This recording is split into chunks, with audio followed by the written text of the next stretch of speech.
দেখতে পাচ্ছেন ওইদিকে এই যে বাগান, আর তার সাইড দিয়ে দুই একটি করে গাছ মারছে। এই যে দেখেন এখানে পতিত আছে, সেই জন্য এই যে মাটিতে ঝাড় তৈরি করলাম, মিষ্টি কুমড়া দিব। দেখেন এই যে এইগুলা পতিত, এই জন্য এই যে মাটির ঝাড় তৈরি করলাম। এই যে দেখুন,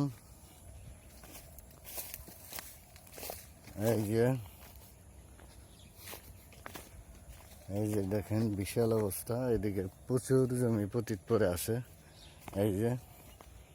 এই জন্য চিন্তা করলাম যে দেখুন, এই যে এইভাবে ঝাড় তৈরি করেছি, সাথে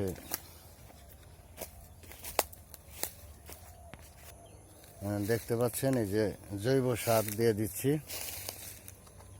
এই যে দেখেন এগুলো জৈব সার, ভার্মি কম্পোস্ট। দেখেন এইভাবে ঝাড় তৈরি করা হচ্ছে।